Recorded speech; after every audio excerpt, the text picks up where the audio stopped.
Hello, I'm Toycat and welcome back to my second channel video. So things are going a little bit crazy in the UK right now. I mean, more than 40 countries have banned UK arrivals because of concerns about the spread of a new variant of coronavirus, which, you know, that's scary enough. I mean, it's up to 70% more transmissible. But if you look at the countries which have banned flights, not banning, certain people entering or exiting, banning flights altogether, something that is almost more than we've done for many other countries, including China at the beginning of the pandemic, you can see how, like, whoa, this is 40 countries banning flights and cargo and everything like that all together in a lot of cases until the end of the year or beyond. And that's kind of scary and interesting. It's led to a lot of concerns because also, if you look, there is a 2800 lorry queue in Kent because of the drivers not being able to get to France, which is one of the countries on that list. Fun fact. Wow, that's a big problem because of cargo traffic needing to get via France to get to the continent and further beyond that. But interestingly enough, people have forgotten as a result of this that, did you know, in 9 days the UK is leaving the EU, and we're actually officially out of the EU already, but the transition period ends in 9 days. As you can see, this is the Gov UK website,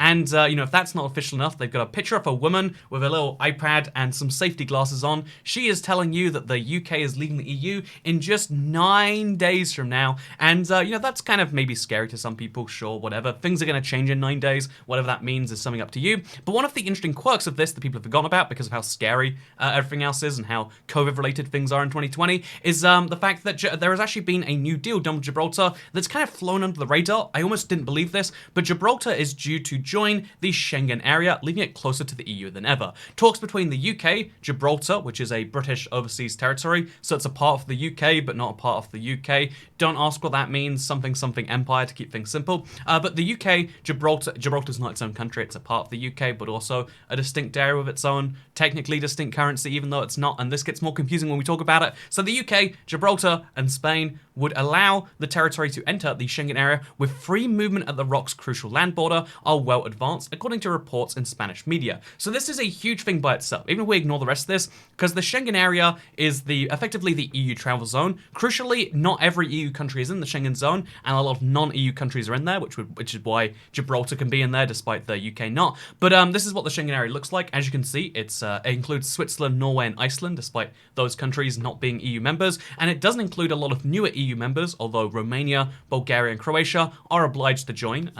Ireland, in case you're curious, is not obliged to join because, things that predate the Schengen area. But as a result, part of the UK is not only going, even though most of the UK is getting further away from the EU as a result of something that's happening on the 1st of January 2021, it looks as though another part of the UK, another part of the British Overseas Territory Empire UK thing, and if I call it the UK, people are like, it's not the United Kingdom, it's part of the Crown, it's owned by the Queen, and the Queen is the UK, and whatever. So part of the UK is going to be joining the Schengen area, making it closer to the EU than before. This is even more interesting when you learn that, this is something I only just learned because of this. Even though I love aviation, I should have learned this already. An interesting fact is that the change would bring the Gibraltar closer to the EU than ever, and it would mean that UK visitors, because obviously to enter the Schengen area, there is a border between even when the UK was in the EU and the EU. When the, but just because the EU is one block, one country, it means there are lots of different border controls that do still technically exist. And even though effectively most of the time this was just show your passport to someone, they put it in a machine, they give it back, there's no real concerns because it's the same block country thing. Effectively, this will mean, though, that same effective visa check, even though it might get more stringent, we don't know for sure, realistically it will be visa-free for some amount of time, but that little put your passport in check will have to be done between visitors from part of the UK and another part of the UK, Gibraltar. To show you on a map right here, I'm looking at Perth right now, and the Andaman and Nicobar Islands. But if you look at a map right here, you can see how, to get from the UK to another part of the UK, right over here, if you want to go shop in Gibraltar's Morrison's, or you want to go to the World War II tunnel on the Rock of Gibraltar, it will require you'll require a passport to do so. You'll have to go through a border check, whereas to go from Spain or Portugal or anywhere else to Gibraltar, there would not be the same requirement. This means effectively there'd be a part of the UK which is easier to access if you're a European citizen than if you're a UK citizen because of the lack of formal requirements needed. You can use an ID in Europe versus you need a passport between countries that aren't in the EU. It's a very, very interesting a little quirk in my opinion. And yeah, Gibraltar's joining the Schengen area. But even more interesting than that is the fact that, again, the aviation fact I was mentioning, is that entering Schengen would also be entering them into the single European sky, which would mean flights between anywhere in the EU and Gibraltar could take place. Because right now, Spain has basically vetoed it joining the EU aviation space. And I thought, wait, this can't be true. There's got to be flights to more than the UK, because Gibraltar has a moderately significant airport. It's actually a really interesting airport, like, because Gibraltar's so small, the airport has to take up, like, the entire length of the country, and then they had to clearly build some more land to make it work. But and also it's like right next to the border. Also, because it takes up the whole width of the country, you have to drive over the runway, which is just like, you know, it's an interesting airport, is what I'm trying to say. It's very significant. They put a road across the airport, and they have to deal with that sometimes, it seems.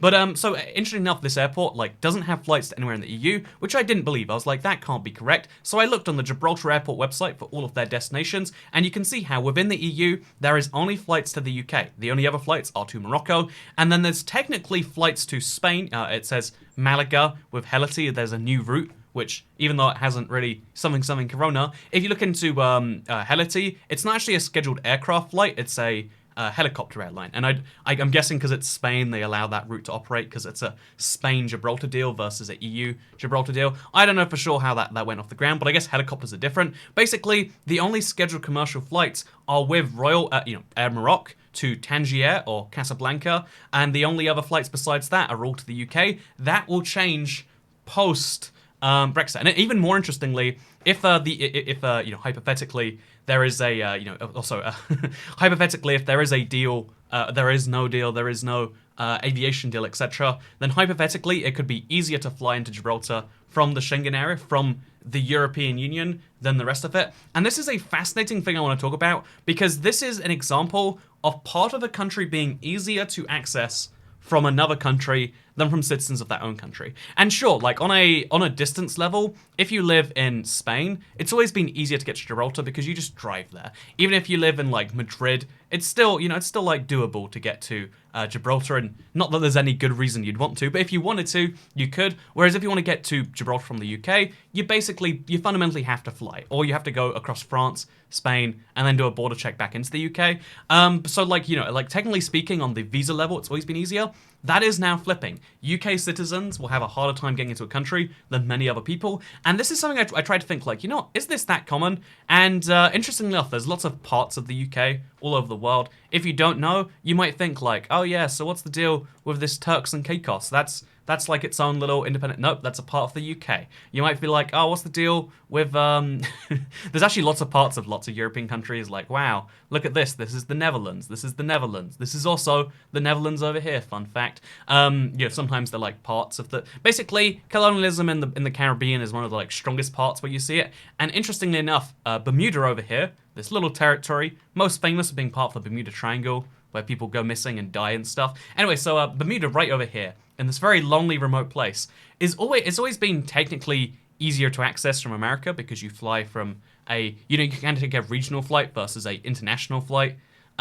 Basically, like even though it is international, it's going to the UK. It takes a smaller jet. It takes less money to get from the US to Bermuda than the UK. And if you look at this little sheet right here, you can see how, in terms of visa requirements, you don't need a visa from the US or from the UK, but you don't need one from the USA either, or from Australia, Canada, or the EU. But you do need the exact same passport and return ticket required. Even if you're British, to fly to this place, you need a passport and a return ticket, which is maybe interesting enough to you. Like, oh yeah, if I want to go to Bermuda, this lovely little island in the middle of nowhere, it terrifies me how remote Bermuda is. Like, I don't think I could ever go here in good conscience and not feel terrified all the time about how I'm gonna die and it's all gonna be over. Because what if the airport messes up? Are you just stuck there? I don't like to think about this stuff. Maybe this is me being weird.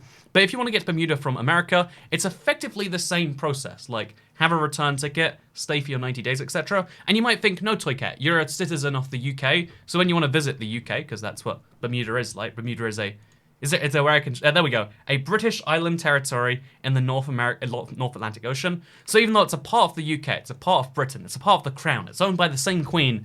You might think it's easy to get there, but if we check the Gov UK website, travel advice on Bermuda, which by the way, the fact that it shows up on foreign travel advice already tells you enough. But you can enter there and you can stay for 90 days. Obviously, you need to do the same testing thing, which I mean, it's weird enough that you do a test to go to another part of your own country, but sure, let's ignore that. But, you do your test, but British passport holders don't need a visa, but you must book accommodation and you get entry for up to 90 days. And if you want to work there, you have to secure a job before coming to the island, like you would any other country, and you cannot seek employment while visiting. You can't visit there and try to look for employment. No, no, no. You have to get the work permit secured ahead of time. It's actually harder to go to Bermuda as a British citizen than it is to hypothetically go and work in Germany or in Ireland or in Spain or, in Italy, Gibraltar. All these places are easier for me to work in than a part of my own country, air quotes. And, this seems like a weird thing that's unique to the UK, but it's actually true for a lot of different countries all over the world. I mean, Australia and its territories, New Zealand its territories. Lots of countries have this, territory status where it's like, oh, that's not, you can't just go there just because it's a part of our country. It's not like there's reciprocal rights. And it's just a fun reminder that, yeah, things are weird and wacky. Actually, wait, if you want some more examples just for fun, I still think the fact that right now, United States citizens living in the US, to travel to one of those states, Hawaii, you have to take a COVID test or quarantine. If your COVID test is negative, you will be arrested upon arrival. Fun fact. That happened somewhat recently. The fact that to travel between certain states within a country has the same requirement that an international travel has, it seems weird and it seems counterintuitive, but maybe it's more counterintuitive that we can travel within our own countries. Maybe we should go back to the USSR system where the right to travel is not one that you get, it is one that you earn. If you want to go from Moscow to St. Petersburg, maybe you should get yourself a little permit in your internal passport. What do you reckon, Internet? Do you reckon the right to travel in a country makes sense? And do you think when a country is so geographically diverse as the UK or France or the Netherlands or even the United States even can be? Because I mean, Guam is all the way over here, for example, and even though it has technically speaking, there is a domestic flight that goes to Guam. It's but is there really a domestic flight that goes to Guam? There's all these sorts of weird edge cases about yeah, I guess countries own some really far-flung territories. I mean, Japan, domestically, you can go to places like Ishigaki. Even Naha, part of the Okinawa. The fact that that is part of Japan always feels weird and off to me. But what do you reckon? Do you reckon this is weird for me that I made a whole big deal of this and the fact that there's a part of the UK further away? Because obviously I don't mind. I intended to go to Gibraltar before this. I intend to go after this. I don't mind having to show my passport to a person and for them to go, yep, you are allowed to stay here for, 90 to 180 days. It doesn't bother me as a traveler. It doesn't bother me even as someone who might spend a whole 3 months there. If I wanted to spend more time in Gibraltar, sure, that would be upsetting to me. Oh no. But I think for the Gibraltarians, it's a very good thing. I think it works for them. But it just leads to the interesting question of you know what? Are barriers within a country weird to you? Or do you think it makes sense that hypothetically, in the near future, flights between the UK and Northern Ireland, you will have to have a passport for? Because Northern Ireland is also going to be going in the same deal. Maybe more, that's a hypothetical deal though, whereas this is a almost certainly deal. They're interesting questions to raise. And the answer right now is, oh yeah, there are many parts of your own country. You might think oh, it's just Bermuda, right? All the other territories Turks and Caicos is the other one that comes to mind, or maybe British Virgin Islands.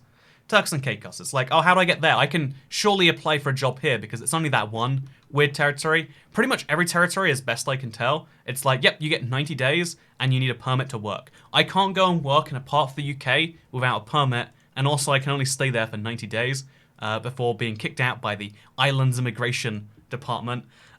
Same with the British Virgin Islands, which I always forget if they're even a real thing. It sounds like a thing that shouldn't be real. But the British Virgin Islands, it's oh yeah. So if I want to go to another part of the UK, how do I do that? Well, I shouldn't travel from tier 4 areas in England, which is technically true. But also you can see how oh yeah, you I'm allowed to. I have to do pre-approval and testing. Sure, you know that's normal. Places can do that internally because viruses are different stuff. And British nationals don't need a visa, but you get a 1 month entry stamp on arrival, and then you can get extension for a further month.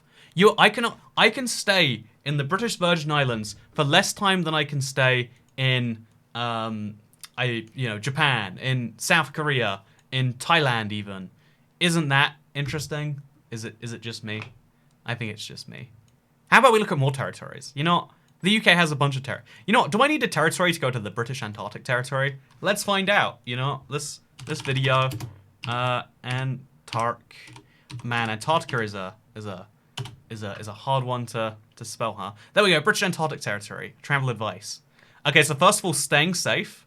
Let's see how we can stay safe there. There is no history of crime within the territory. The territory has no indigenous population, and only residents are personal. Like, you know, it's probably safe to go there. Probably won't get murdered, like in Cape Town. That's nice. Terrorism. Although there's no recent history of terrorism in the British Antarctic Territory, attacks calm people down. Can you imagine?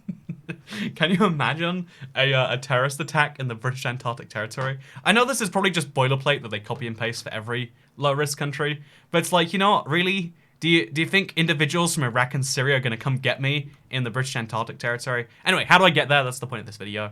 Let's stay somewhat on progress. Also, look, 9 days to go until the Brexit transition ends. So before traveling to the British Antarctic Territory and the wider continent of Antarctica, you need a valid permit. But, okay, there's no specific passport validity, but to fly to the continent, you need to go to Chile or Argentina. So, wait, let's see what the valid permit is. Okay, so we need to blah, blah, blah, blah, blah, blah, blah, blah, blah. It does not prevent tourists, military. Ooh, I might be able to go to Antarctica. So I need to get a vessel or an aircraft. I need a permit for the Polar Regions Department. And then I need to, oh God, this sounds like a lot of work. So I just have to go on a tour, basically. Or I can apply for a permit at least 4 months in advance, and I must show that I'm sufficiently prepared for a visit to Antarctica. Discuss your plans informed with the Polar Regions Department. You know, honestly, I think it's hard to go to Antarctica, but I can get to Antarctica. With less, in terms of like actuality, Antarctica is easier for me to go to without, you know, in terms of working, not that there's many jobs there, in terms of staying, than it is for me to go to a part of the UK and, technically speaking, if I would actually wait. It's easier for me to go to Antarctica than any part of the EU or Gibraltar as a result. And so therefore, it'll be easier for me to live and work in not Gibraltar, but in Antarctica. Isn't that a fun fact? Do you like that? I guess I'd go to this bit. You know, is this a nice place? This should be the place they do all the work. I mean, it's the furthest out bit, right? Am I right? No, I'm not right. Okay. I think this is the one that has the most people on it. Should we just do a whole video about Antarctica? I mean, what's stopping me, right? What's stopping me? Also, look how far apart, like, this is from this. Like, Antarctica is a really weird place, because when we use a flat map, we kind of forget how weird Antarctica... Like, you know, let's just do flights. Like, the fact that the most direct point between Antarctica is, like, going over the South Pole, sometimes. It's like, easily thinkable, but it's counterintuitive. Until you see a globe map and you're like, oh, yeah, that makes sense as to why, huh? We could call this the Antarctic Triangle. Anyway, so yeah, did you know going to Antarctica is easy and going to parts of the UK is hard, even if you're British? I bet you didn't know that. Thank you for watching. I hope you all enjoyed. And this is everyone's favorite second channel series where I talk about the world